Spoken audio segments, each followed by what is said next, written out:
خیرکم من تعلم القرآن وعلم. شخص وہ ہے جو قرآن سیکھے اور سکھائے. اہدنا الصراط المستقیم، ہمیں سیدھی اور سچی راہ دے.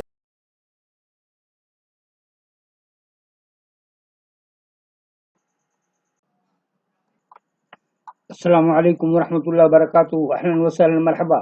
عبدالوہاب آپ کے ساتھ. آج حسب معمول آپ کے سامنے سورہ انعام آیت نمبر 56 سے مجھے لگتا ہے کہ 67 تک میں نے تلاوت کی ہے. اس میں بہت اہم باتیں بتائی گئی ہیں، تو تلاوت کرنے سے پہلے مختصر کے طور پر 2 منٹ آپ سے گفتگو کرنا چاہتا ہوں. وہ یہ کہ انسان جب سوتا ہے، جگتا ہے تو دنیا میں کام کرتا ہی رہتا ہے، لیکن جب سو جاتا ہے تو بالکل بے خبر ہو رہا ہے، دنیا میں کیا ہو رہا ہے کچھ بھی پتہ نہیں. تو اس سے پتہ چل سکتا ہے کہ انسان مرنے کے بعد اس کو اٹھایا ہی جائے گا. دوسری بات یہ ہے کہ شرک سے متعلق باتیں ہو رہی ہیں کہ شرک صرف یہ نہیں کہ اللہ کے سوا کسی کو اور بھی خدا مان لیا جائے. شرک تو یہ ہے ہی. ایک دوسرا شرک یہ بھی ہے کہ انسان اپنے آپ کو فخر کرنے لگے کہ یہ کام میرے ذریعے ہوا ہے، صرف میرے ہی کریڈٹ ہے، اس میں کسی کا عمل دخل نہیں ہے. یہ بھی شرک ہے، یعنی اللہ تعالیٰ سے کے انکار کے وغیرہ کے بارے میں. پھر مثال دی گئی ہے ہواؤں کی، پانی کی. یہ تمام چیزیں اللہ تعالیٰ نے فری میں مہیا کی ہیں پورے ورلڈ میں، تاکہ دنیا قائم و دائم رہے. سورج ہے اپنے حساب کے پابند ہے، تھوڑا سا ادھر ادھر ہو جائے تو کیا سے کیا ہو جائے دنیا میں. اس طرح کی باتیں ہیں. تو آئیے میں تلاوت کرتا ہوں، آپ غور سے سنیں گے. بس اگر میں گزارش کرتا ہوں کہ اگر بات آپ کو اچھی لگے تو جہاں تک ممکن ہو سکے اس مشن کے ساتھ جڑیے، دوسروں کے درمیان شیئر کیجیے.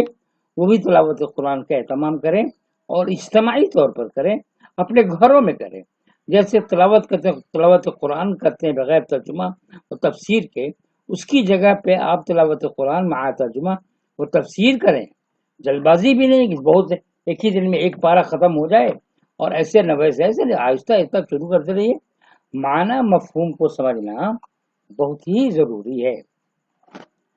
بہت سے علماء کرام ایسے بھی کہتے ہیں کہ قرآن کو ترجمہ کے ساتھ سمجھنا یا حدیث کو سمجھنا گمراہی ہے.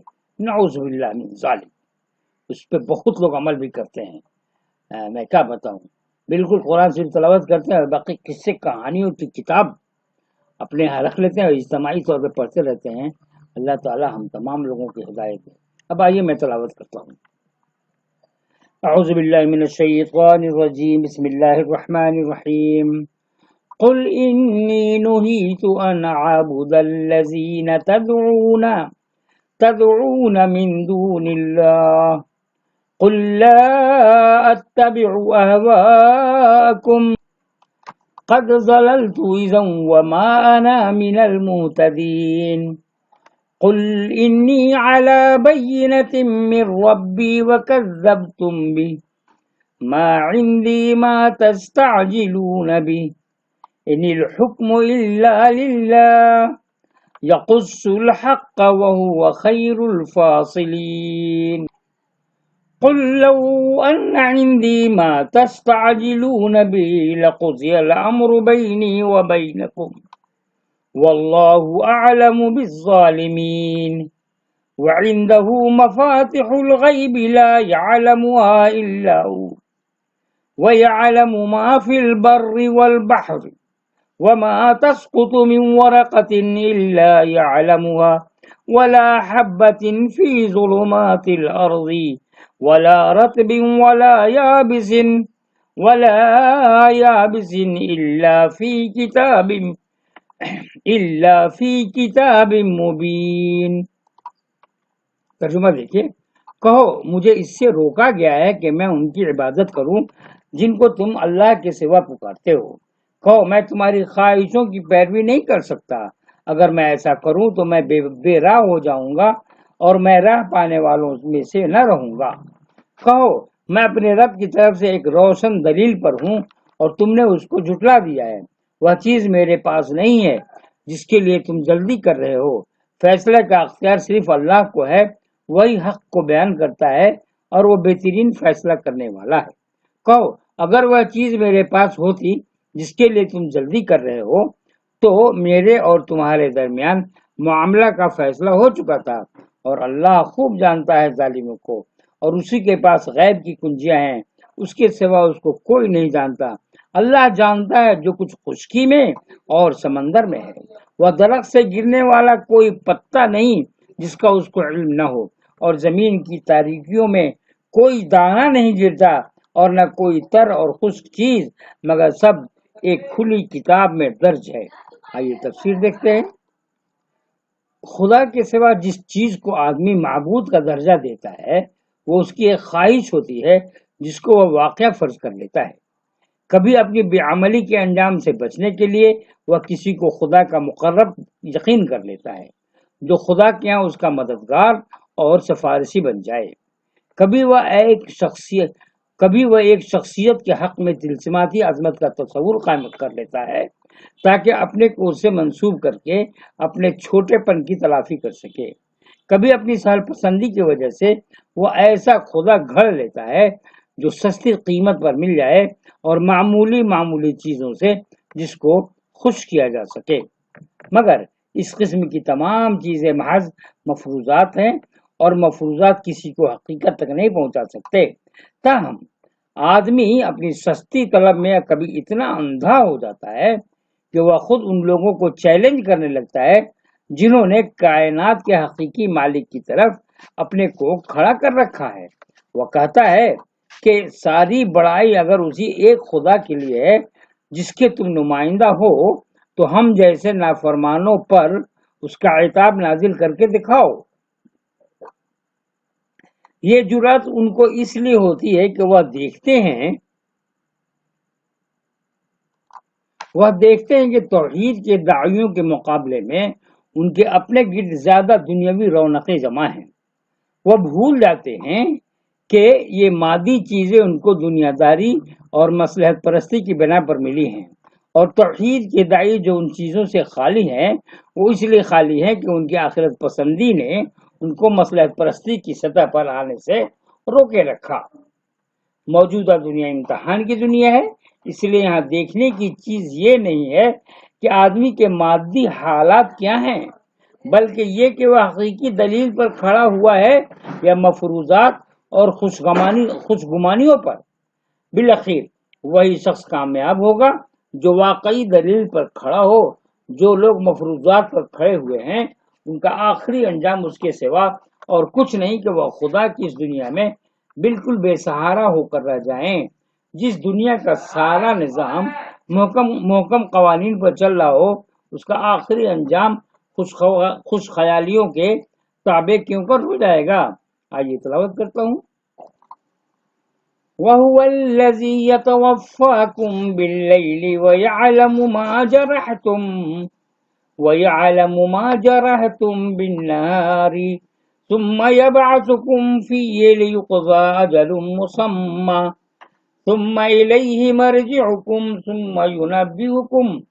ثُمَّ يُنَبِّئُكُم بِمَا كُنتُمْ تَعْمَلُونَ وَهُوَ الْقَاهِرُ فَوْقَ عِبَادِهِ وَيُرْسِلُ عَلَيْكُمْ حَفَظَةً حَتَّىٰ إِذَا جَاءَ أَحَدَكُمُ الْمَوْتُ تَوَفَّتْهُ رُسُلُنَا وَهُمْ لَا يُفَرِّطُونَ ثُمَّ رُدُّوا إِلَى اللَّهِ مَوْلَاهُمُ الْحَقِّ أَلَا لَهُ الْحُكْمُ وَهُوَ أَسْرَعُ الْحَاسِبِينَ۔ ترجمہ دیکھتے ہیں۔ اور وہی ہے جو رات میں تم کو وفات دے، بہت امپورٹنٹ چیز ہے، اور وہی ہے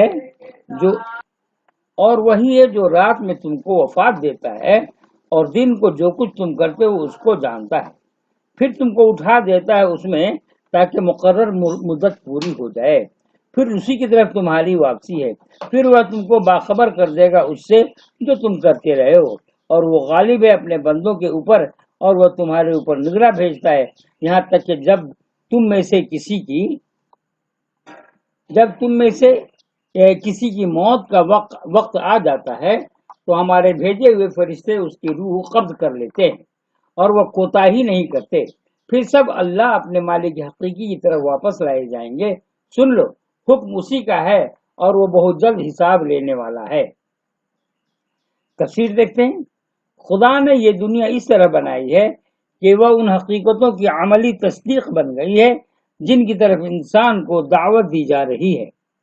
اگر آدمی اپنی آنکھوں کو بند نہ کرے اور اپنی عقل پر مصنوعی پردے نہ ڈالے تو پوری کائنات اس کو قرآن کی فکری دعوت کا عملی مظاہرہ دکھائی دے گی۔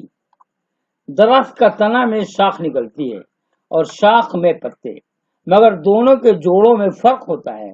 گویا کہ بنانے والے کو معلوم ہے کہ شاخ کو اپنے تنے سے جڑا لانا ہے اور پتا کو الگ ہو کر گر جانا ہے۔ اگر شاخ کے جڑ کے مقابلے میں پتا کی جڑ میں یہ انفرادی خصوصیت نہ ہو تو پتا شاخ سے جدا نہ ہو اور درخت کو ہر سال نئی زندگی دینے کا نظام ابتر ہو جائے۔ اسی طرح جب ایک دانہ زمین میں ڈالا جاتا ہے تو زمین میں پہلے سے اس کے لیے وہ تمام ضروری خوراک موجود ہوتی ہے جس سے رزق پا کر وہ بڑھتا ہے اور بالآخر پورا درخت بنتا ہے۔ اب کیسے ممکن ہے کہ جو خدا پتا اور دانہ تک کے احوال سے باخبر ہو وہ انسانوں کے احوال سے بے خبر ہو جائے؟ ہماری زمین ساری کائنات میں ایک انوکھا واقعہ ہے۔ یہاں کا نظام استثنائی طور پر انسان جیسے ایک مخلوق کے حسب حال بنایا گیا ہے۔ زمین کے اندر کا ایک بڑا حصہ آگ ہے مگر وہ پھٹ نہیں پڑتا۔ سورج انتہائی صحیح حسابی فاصلے پر ہے، وہ اس سے نہ دور ہوتا ہے اور نہ قریب ہوتا ہے۔ آدمی کو ہر وقت ہوا اور پانی کی ضرورت ہے، چنانچہ ہوا کو گیس کی شکل میں ہر جگہ پھیلا دیا گیا ہے اور پانی کو رقیق سیال کی صورت میں زمین کے نیچے رکھ دیا گیا ہے۔ اس قسم کے بے شمار انتظامات ہیں جن کو زمین پر مسلسل برقرار رکھا جاتا ہے۔ اگر ان میں معمولی فرق آ جائے تو انسان کے لیے زمین پر زندگی گزارنا ناممکن ہو جائے۔ نیند بڑی عجیب چیز ہے۔ آدمی چلتا پھرتا ہے، وہ دیکھتا اور بولتا ہے، مگر جب وہ سوتا ہے تو اس کے تمام حواس اس طرح معطل ہو جاتے ہیں، یعنی بند ہو جاتے ہیں، جیسے زندگی اس سے نکل گئی ہو۔ اس کے بعد جب وہ نیند پوری کر کے اٹھتا ہے تو پھر ویسا ہی انسان ہو جاتا ہے جیسا کہ وہ پہلے تھا۔ یہ گویا زندگی اور موت کی تمثیل ہے۔ یہ معاملہ ہمارے لیے اس بات کو قابل فہم بنا دیتا ہے کہ آدمی کس طرح مرے گا اور کس طرح وہ دوبارہ زندہ ہو کر کھڑا ہو جائے گا۔ یہ واقعات ثابت کرتے ہیں کہ سارے انسان خدا کے اختیار میں ہیں اور جلد وہ وقت آنے والا ہے جبکہ خدا اپنے اختیار کے مطابق ان کا فیصلہ کرے۔ تلاوت کرتا ہوں۔ قل من ينجيكم من ظلمات البر والبحر تدعونه تضرعا وخفيا لئن أنجانا من هذه لنكونن من الشاكرين قل الله ينجيكم منها ومن كل كرب ثم أنتم تشركون قل هو القادر على أن يبعث عليكم عذابا من ربكم قل هو القادر على أن يبعث عليكم عذابا من فوقكم أو من تحت أرجلكم أو يلبسكم شيعا ويذيق بعضكم بأس بعض انظر كيف نصرف الآيات لعلهم يفقهون وكذب به قومك وهو الحق قل لست عليكم بوكيل لكل نبأ مستقر وسوف تعلمون۔ ترجمہ دیکھتے ہیں۔ کہو کون تم کو نجات دیتا ہے خشکی اور سمندر کی تاریکیوں سے؟ تم اس کو پکارتے ہو عاجزی سے اور چپکے کہ اگر خدا نے ہم کو نجات دے دی اس مصیبت سے تو ہم اس کے شکر گزار بندوں میں بن جائیں گے۔ کہو خدا ہی تم کو نجات دیتا ہے اس سے اور ہر تکلیف سے، پھر بھی تم شرک کرنے لگتے ہو. کہو خدا قادر ہے اس پر کہ تم پر کوئی عذاب بھیج دے تمہارے اوپر سے یا تمہارے پیروں کے نیچے سے، یا تم کو گروہ گروہ کر کے ایک کو دوسرے کی طاقت کا مزہ چکھا دے. دیکھو ہم کس طرح دلائل مختلف پہلوؤں سے بیان کرتے ہیں تاکہ وہ سمجھیں، اور تمہاری قوم نے اس کو جھٹلا دیا ہے حالانکہ وہ حق ہے. کہو میں تمہارے اوپر داروغہ نہیں ہوں، ہر خبر کے لیے ایک وقت مقرر ہے اور تم جلد ہی جان لو گے. آئیے تفسیر دیکھتے ہیں. انسان کو اس دنیا میں جتنی مصیبتیں پیش آتی ہیں اتنی کسی بھی دوسرے جاندار کو پیش نہیں آتی. دیکھیے دوسرا پہلو یہ ہے، بہت امپورٹنٹ چیز ہے، غور سے سنیں گے. انسان کو اس دنیا میں جتنی مصیبتیں پیش آتی ہیں اتنی کسی بھی دوسرے جاندار کو پیش نہیں آتی. ایسا اس لیے ہوتا ہے کہ تاکہ آدمی پر ایسے حالات طاری کیے جائیں جبکہ اس کے اندر سے تمام مصنوعی خیالات ختم ہو جائیں اور آدمی اپنی اصلی فطرت کو دیکھ سکے. چنانچہ جب بھی آدمی پر کوئی کڑی مصیبت پڑتی ہے تو وہ یکسو ہو کر خدا کو پکارنے لگتا ہے. اس وقت اس کے ذہن سے تمام بناوٹی پردے ہٹ جاتے ہیں. وہ جان لیتا ہے کہ اس دنیا میں انسان تمام تر عاجز ہے اور ساری قدرت صرف خدا کو حاصل ہے. مگر جیسے ہی مصیبت کے حالات ختم ہوتے ہیں وہ بدستور غفلت کا شکار ہو کر ویسا ہی بن جاتا ہے جیسا کہ وہ پہلے تھا. شرک کی اصل حقیقت اللہ کے سوا کسی دوسری چیز پر اعتماد کرنا ہے. دیکھیں امپورٹنٹ، دیکھیں یہاں سے شرک کیا ہوتا ہے. شرک کی اصل حقیقت اللہ کے سوا کسی دوسری چیز پر اعتماد کرنا ہے، اور توحید یہ ہے کہ آدمی کا سارا اعتماد اللہ پر ہو جائے. شرک کی ایک صورت وہ ہے جو بتوں اور دوسرے مظاہر پرستش کے ساتھ پیش آتی ہیں مگر شکر کے بجائے ناشکری کا رویہ اختیار کرنا بھی شرک ہے. مگر شکر کے بجائے ناشکری کا رویہ اختیار کرنا بھی شرک ہے. شرک کی زیادہ عام صورت یہ ہے کہ آدمی خود اپنے کو بت بنا لے، وہ اپنے آپ پر اعتماد کرنے لگے. آدمی جب اکڑ کر چلتا ہے تو گویا وہ اپنے جسم و جان پر اعتماد کر رہا ہے. آدمی جب اپنی کمائی کو اپنی کمائی سمجھتا ہے تو گویا وہ اپنی قابلیت پر بھروسہ کر رہا ہے. آدمی جب ایک حق کو نظر انداز کرتا ہے تو گویا وہ سمجھتا ہے کہ میں جو بھی کروں کوئی میرا کچھ بگاڑ نہیں سکتا. آدمی جب کسی کے اوپر ظلم کرنے میں جری ہوتا ہے تو اس وقت اس کی نفسیات یہ ہوتی ہے کہ میں اس کے اوپر اختیار رکھتا ہوں، اس کے حق میں اپنی منمانی کرنے سے مجھے کوئی روکنے والا نہیں. یہ ساری